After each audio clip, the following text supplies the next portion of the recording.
नमस्कार, मी विजया वामन। फडणवीसांच्या हातातील विषय नाहीये, पवारांना आता शहाच हँडल करतील। केंद्रीय गृहमंत्री अमित शहा काल पुणे शहराच्या दौऱ्यावरती होते। यावेळी पुण्यातील भाजपच्या अधिवेशनात त्यांनी उपस्थिती दर्शवली।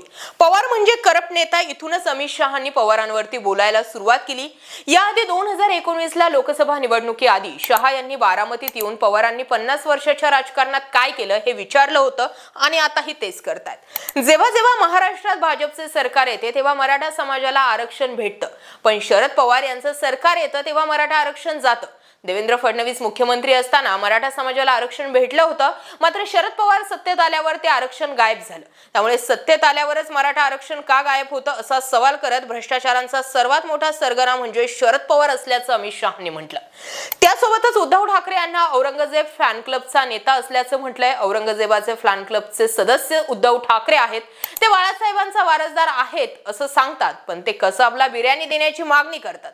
छत्रपती संभाजीनगरच्या नामांतराला विरोध करतात आणि ज्यांनी विरोध केलेला होता त्यांच्या मांडीवर मांडी लावून ते बसलेले आहेत। लाज वाटली पाहिजे या शब्दात अमित शहांनी विखारी टीका ठाकरे आणि पवारांवर केली। शहा यांनी लोकसभा निवडणुकांपूर्वीच मराठा आरक्षणाचा विषय सिरियसली घेतला असता तर आता विधानसभेसाठी फटका बसला नसता। कितीही नाही म्हटलं तरी अमित शहांच्या भाषणात मराठा आरक्षणाचा विषय आला, त्याचा अर्थ हाच लागतो की इथेच जरांगे यांचा अर्धा विजय झाला। यावर आपण सेपरेट विषय केलेला आहे, तो तुम्ही पाहू शकता।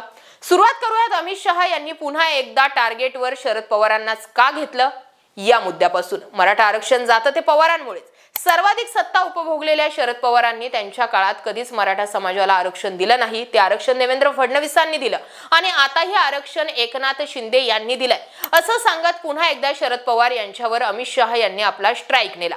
ते भाषणात काय म्हणाले यावर चर्चा करण्यापेक्षा नेमकी ते का म्हणाले यावर चर्चा करूयात। विधानसभा निवडणुका होण्याच्या 3 महिने अगोदरच महाराष्ट्रामध्ये शहा ऍक्टिव्ह झालेत, यावर चर्चा करणं अधिक महत्त्वाचं ठरतं। महाराष्ट्र भाजपचे नेतृत्व फडणवीस यांच्या हाती दिलं गेलं होतं, ते नेतृत्व 2014-2019 पर्यंत ओके वाटलं। फरक पडला तो लोकसभा निवडणुकीत। फरक निम्म्या जागांचा पडला असता तरीही चालून घेतलं असतं, पण निम्म्यापेक्षा निम्म्या जागा भाजपच्या हाती येणं हे फडणवीसांचंच अपयश आहे, हे स्वतः फडणवीस यांनीच मान्य केलंय। विधानसभा निवडणुकांसाठी आपण सावध झालो आहोत। विधानसभेला कोणत्या मुद्द्यांना हात घालायचा, कोणत्या मुद्द्यांवरती बोलायचं, कोणत्या मुद्द्यांवर काम करायचं हे आता माझ्या लक्षात आलंय। त्यामुळे मला सरकारमधून ब्रेक द्या, मी विधानसभेसाठी पूर्ण ताकद लावतो, माझे 100% देऊन काम करतो असं म्हणणाऱ्या फडणवीस यांना आता आहे तिथेच थांबा या शब्दात भाजप हायकमांडनं सुनावलं। अशाही चर्चा मध्यंतरी ऐकायला मिळाल्या होत्या। मात्र फडणवीस नाही तर मग महाराष्ट्र भाजपामध्ये आणि बदललेली राजकीय परिस्थिती नेमकी कोण हँडल करणार आहे यावर प्रश्न निर्माण झाला होता आणि त्याचं उत्तर पुणे या ठिकाणी झालेल्या भाजपच्या अधिवेशनात मिळतं। या ठिकाणी अमित शहा यांनीच महाराष्ट्र विधानसभा निवडणूक माझ्या देखरेखीखाली पार पडणार याचे संकेत दिलेत। पवार म्हणजे सर्वात करप्ट नेता हे पुन्हा एकदा शहा यांनी ठासून सांगितलंय। या घडामोडींमध्ये अर्थ हाच लागतो की पवार हे फडणवीसांकडून हँडल झाले नाही आणि म्हणूनच आता फडणवीसांऐवजी शहा मैदानात आलेत। लोकसभा निवडणुकांमध्ये उद्धव ठाकरेंच्या तुलनेत शरद पवारांच्या राष्ट्रवादीला जास्त जागा मिळाल्या आणि त्यामुळेच लोकसभा निवडणुकीत ठाकरेंना टार्गेट केलं जात असताना विधानसभा निवडणुकांसाठीचा मोर्चा मात्र भाजप हायकमांडने शरद पवारांकडे वळवला। लोकसभा निवडणुकांमध्ये भाजपला ज्या काही जागांची हानी झाली त्या काही जागांच्या पराभवाला कारण मोदींची सभाही ठरली। आपण मुस्लिम द्वेषी आहोत, आपण कट्टर हिंदुत्ववादी आहोत, आम्ही रामाला आणलंय आणि बाबरीला पाडलंय हे भाजपकडून सेट करण्यात आलं होतं। मतदार तर मुसलमानही होते, मात्र विषय वेगळा झाला।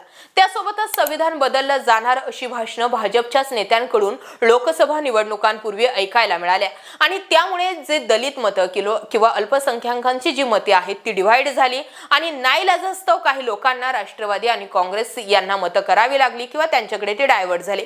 शिंदे यांना बॅलन्स जमवता आला, त्यामुळे अजित पवारांच्या तुलनेत एकनाथ शिंदे यांचं वजन सध्या भाजप पक्षात दिसून येतं।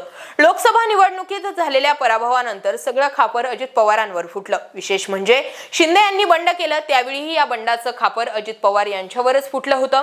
अजित पवार अर्थमंत्री असल्यानं आम्हाला ते निधी देत नाही, निधीमध्ये दुजाभाव करतात, म्हणून आम्ही महाविकास आघाडीतून बाहेर पडलो असं एकनाथ शिंदे सांगत होते।